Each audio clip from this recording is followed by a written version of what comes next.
All right, Alexander, let's discuss Freeland and the press conference speech that she gave and how Canada is now moving towards. I call it a dictatorship. I mean, I don't know if you look at if you look at the definition of dictatorship, you know, it's a dictatorship. It's moving towards a dictatorship. And I know that people are going to say Trudeau's not a dictator, but Trudeau to me is like Biden in a way, in that you're looking at the Trudeau machinery. I'm not looking at just the man. I'm looking at the people around him, the people over him, the machinery that we'll call Justin Trudeau is looking more and more like a dictatorship. Some Yes. people say it's not a dictatorship, but Yes. the minute that the finance minister says that she is going to now control the crowdfunding company, she's going to control crypto, she's going to control people's personal bank accounts via the banks, and it's going to be permanent, which is pretty much in essence what she said in a press conference. I'm calling it what it is, in my opinion. I could be wrong, but that's how I see it. Real quick, if you're watching this from Rumble, everybody, click on that red button to get taken to our locals community page. Alexander. Absolutely. Well, first of all, I completely agree with you. Now, the important thing to understand, just on a philosophical point, many people don't understand this, but dictatorships or authoritarian systems, there doesn't need to be one single person who is the dictator. I think that's the model that many people have from the 1930s in Europe, but this isn't always the case at all. I mean, if you look at, say, Brezhnev's Soviet Union, that was a very authoritarian, dictatorial structure. But, Brezhnev wasn't, the absolute dictator running things. So just to make that observation, a country can be authoritarian, it can cease to be a functioning democracy without having, a great leader, a single dictator in overall charge.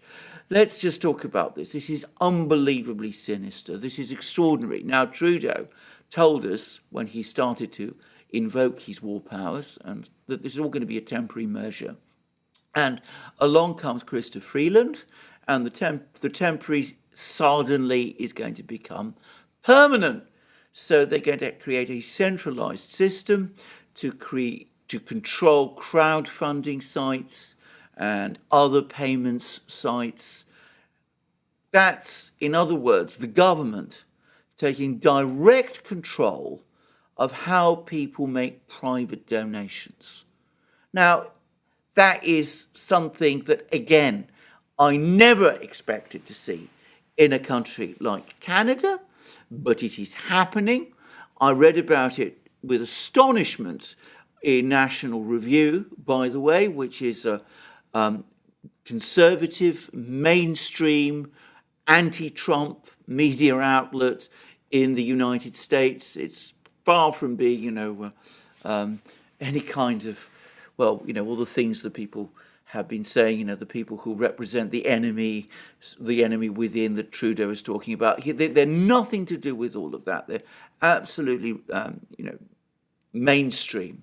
And even they are saying that this is a massive attack on Canadian democracy. Yeah. I mean, what's left? You've got control of people's health care, full. You've got control of their own personal autonomy and body. You've got now control of their finances.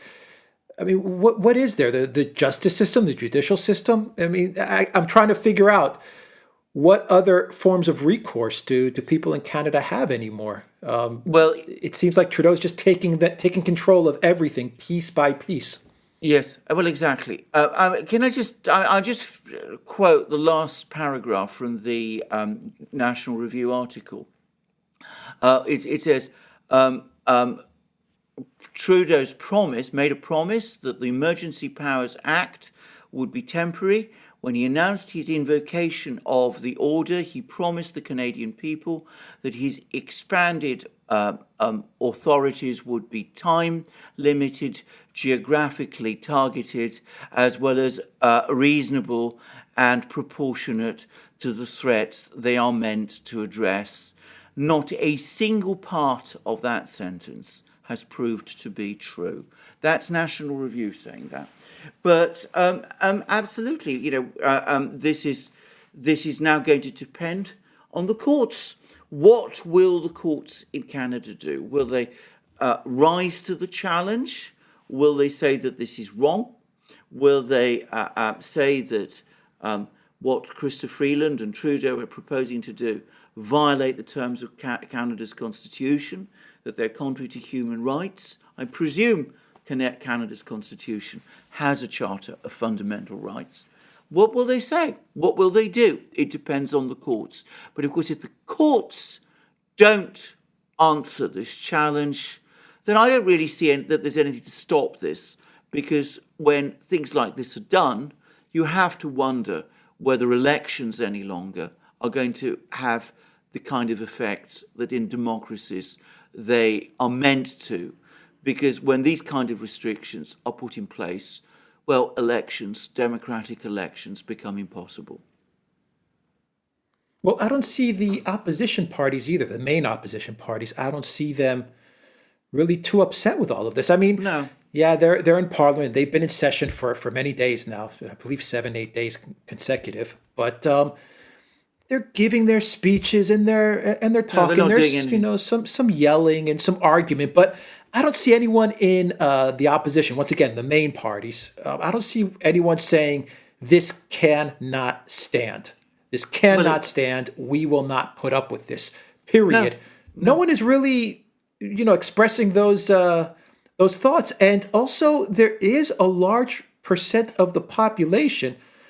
I mean, I don't know the number at all, but I know there is a significant part of the population that seems to want these laws. yes. They believe that Yes. Trudeau, the Trudeau government, is going to use his new power in a benevolent way, which is extremely naive and stupid. But they believe that.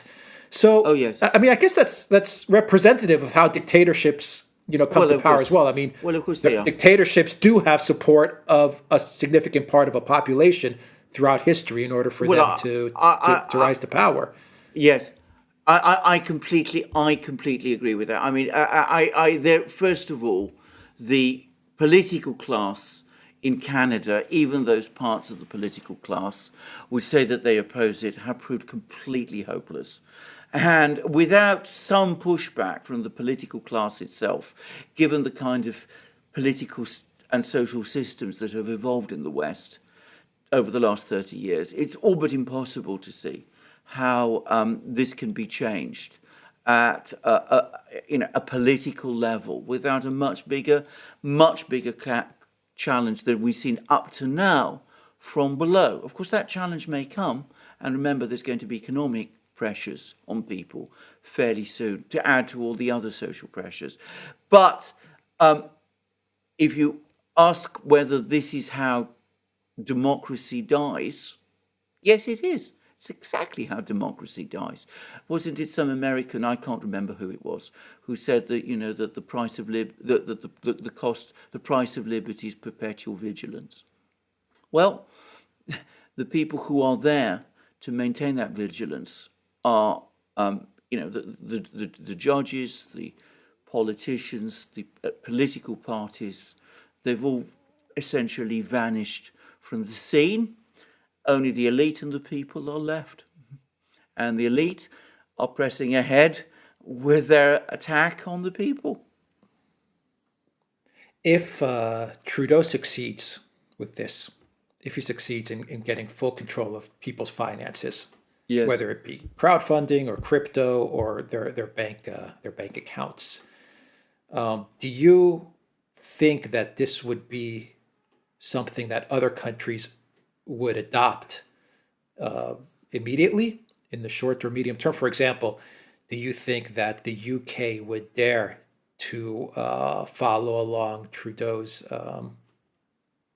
lines and say, you know what, let's also try it in the UK, with Yes, or I without think- cause, Yes, with a convoy or without a convoy? Yes, I think it would come. I think there might be still. I mean, I like to think that there might still be a bit more pushback in Britain than there's been in Canada, and there might be some pushback from some people within the Conservative Party. The Labour Party would the Parliamentary Labour Party would embrace this enthusiastically. But as I said, I can imagine some people in the Conservative Party on the more libertarian wing, which does exist, pushing back. But across Europe, I mean, they'd fall like dominoes. If Canada goes this way, then all sorts of countries in Europe will follow, and follow very, very quickly. And sooner or later, Britain would follow too. The place, if you want to see, and you want to see resistance, the place it will come will be the United States. Said this repeatedly, I say it again. America has the Constitution, the United States Constitution, which is a far clearer and stronger document than any other. It's very deeply embedded in America's political culture and subsoil. And when I mean political culture, I mean the political culture that goes all the way down to the grassroots. There you might see much more sustained resistance to this. Americans value their liberties. I'm being straightforward about this. Value their liberties more than Europeans do, and value their liberties more than the British do. The British value their liberties a lot. The Americans value their liberties an awful lot more. I wonder how the public in Canada is going to Oh, well, that's a very good to question. react to this as is- Trudeau continues to implement this policy. That- I really do wonder what the pushback's going to be. And that's a very- does it surprise you? Yeah, and does it surprise you that Trudeau took this path? It doesn't surprise me at all about Trudeau himself. We expected it. We did programs about it. We said it would happen. So there's nothing that he has done or that Chrysler Freeland has done which has surprised me in the slightest. I mean, this is exactly how I expected him to respond. Amongst people in Canada, I have to say there clearly is enormous opposition to what is happening. And of course, the truckers have behaved with great courage. But there has to be an awful lot more opposition for this to fail than there has been up to now. And I think You mean on a all honesty- political? You mean yeah, on a political level? people have to organise and protest and do all kinds of things. And I think one of the problems is Canadians are famously law-abiding, famously polite people. I think they're just incredulous that this is being done to them. And I think that a lot of people are just too bewildered to understand or believe it. Some of them obviously are swept along by the hysteria that Trudeau and his allies have been pouring out.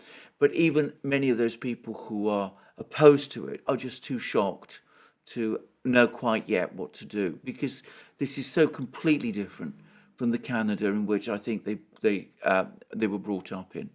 Bear in mind, Canada has not had, this is where Britain may be different, has not had a Nigel Farage figure who has been active in Britain for 20 plus years, organising already in the grassroots, disseminating ideas, getting people aware, getting people thinking, developing an anti-elite attitude within Britain that hasn't happened to anything like the same degree in Canada, because there isn't a Farage figure there.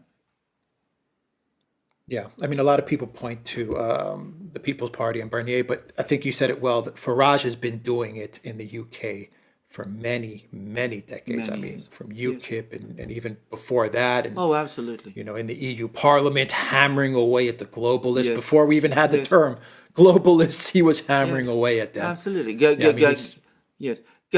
into the working class constituencies, meeting people in halls. Perhaps only 5 people would turn up, but he still addressed them. They would then go and tell their friends about this man they heard.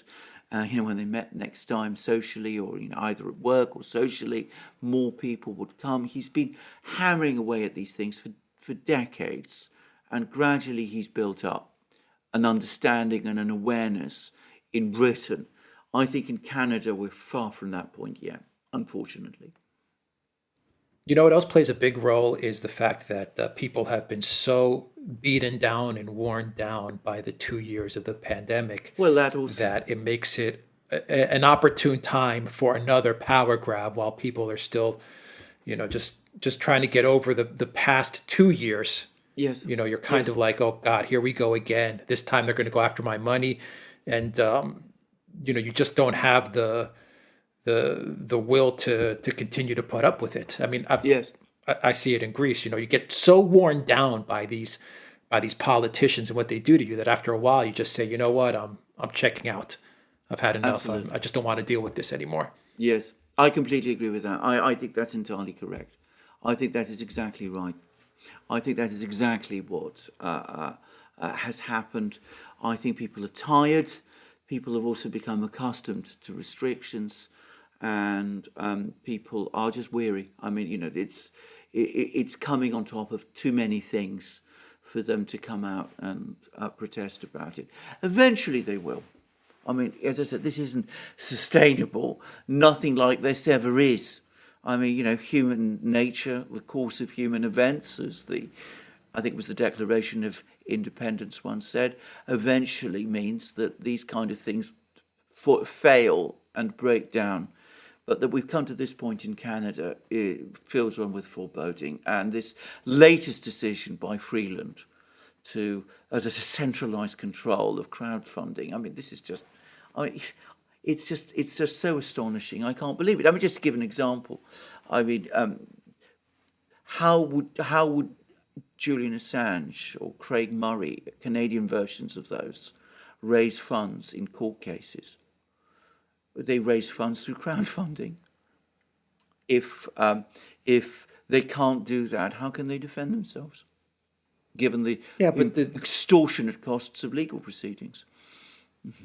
Yeah, I mean, the scary part for me is that it starts with crowdfunding and crypto. But I mean, the minute they make it permanent, it's going to mean all your finances sooner or later. I mean, Absolutely, it's exactly what it that's a will mean. given. It's a given. That's exactly where it's heading. I mean, it's complete control of everyone's personal finances. Yes, yes. Period. Yes, yes, Yeah, and indefinitely.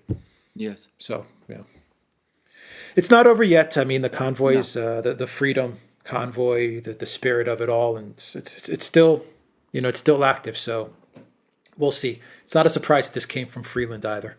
No, it's not at all. Not a surprise at all. Not in the slightest. And I mean, it also strengthens my belief that she's the real person making all the big decisions. And maybe there's a person on top of Freeland Well, it probably who's is directing that. her. There's photos floating around. Anyway, we'll leave it there, and let's hope that someone somewhere in the political class can fight this. I agree.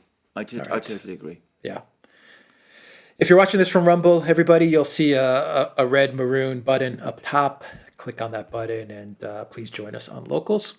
And also go to the Duran shop, 10% off. Use the code GOODDAY. Take care.